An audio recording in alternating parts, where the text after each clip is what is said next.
अभिषेक झा जी, पटना में जब बैठक हुई विपक्षी दलों की, इस बैठक के बाद एनसीपी में टूट हो गई। अब बेंगलुरु के बाद क्या होगा? सब सही है, सब सलामत है, सब ठीक है?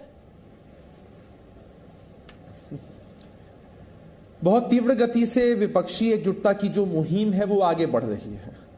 महाराष्ट्र का जो घटनाक्रम है उससे अगर कोई ये आंकने की कोशिश कर रहा है कि विपक्षी एकजुटता की मुहिम कमजोर हो जाएगी तो वो मुगालते में है। किसी एक पार्टी के कुछ लोगों को तोड़ देने से अगर भारतीय जनता पार्टी के ये लोग सोचते हैं कि पार्टी कमजोर हो गई है, पार्टी की विचारधारा और नीति कमजोर हो गई है, तो ऐसा नहीं होता। शरद पवार जी देश के और महाराष्ट्र के एक मजबूत नेता के रूप में रहे हैं।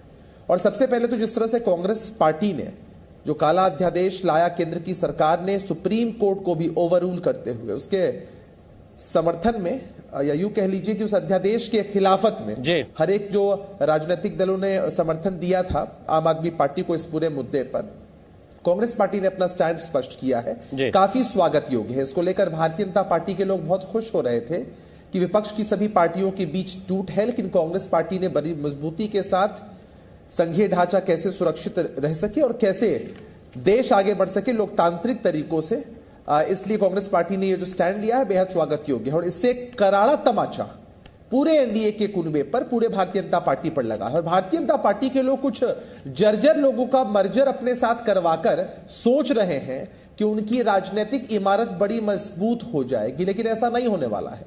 जिन भी पार्टियों की आप बात कर रहे हैं, बिहार से भी कुछ नेताओं की आप बात कर रहे हैं जो अपनी राजनीतिक जमीन तलाशने में लगे हैं कुछ समय से।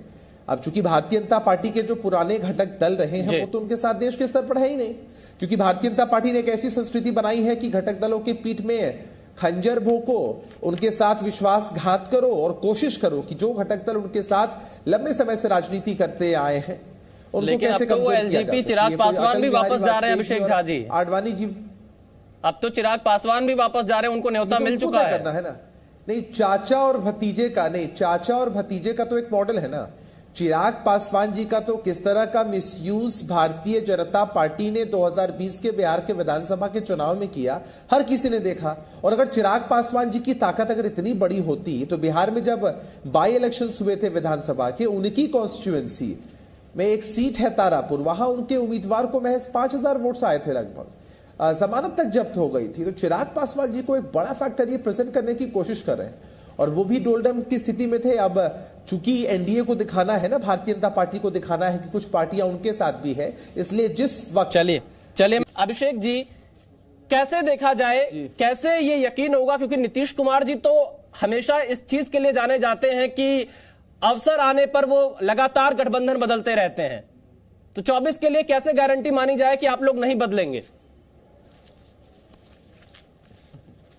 नीतीश कुमार जी को किसी के सर्टिफिकेट की जरूरत नहीं है, और आपने नीतीश कुमार जी के प्रयासों को लगातार देखा भी है। बिहार के अलावा ऐसा कौन सा प्रदेश है जिसने भारतीय जनता पार्टी को सबक सिखाया हो? बदलाव की बयार हमेशा बिहार से ही बही है, और नीतीश कुमार जी ने बिहार में इतनी पार्टियों का समायोजन करके एक महागठबंधन का स्वरूप जो तैयार किया है, उससे पूरे देश में एक सकारात्मक संदेश गया है।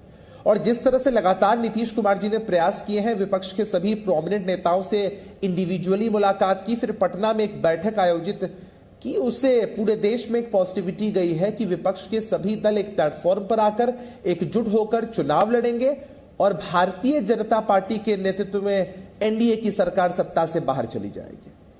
इसलिए मैंने साफ तौर पर कहा कि नीतीश कुमार जी के क्रेडिबिलिटी पर क्वेश्चन। तो अभिषेक जी, क्या आप मानते हैं नीतीश कुमार भी एक चेहरा हो सकते हैं प्रधानमंत्री पद के दावेदारी के लिए? नीतीश कुमार जी सूत्रधार हैं, उम्मीदवार नहीं है। हमारी पार्टी ने, हमारी पार्टी के राष्ट्रीय अध्यक्ष आदरणीय ललन सिंह जी हो या हमारे सर्वमान्य नेता नीतीश कुमार जी ने कई मौकों पर इस बात को क्लियर कर दिया है कि विपक्ष की तरफ से वो प्रधानमंत्री पद के उम्मीदवार नहीं है। और वो दिन नहीं भूलना चाहिए विशाल जी, जब 2004 में लोकसभा के चुनाव हो रहे थे, उस वक्त अटल बिहारी वाजपेयी जी एनडीए के चेहरा भी थे और तत्कालीन प्रधानमंत्री भी थे।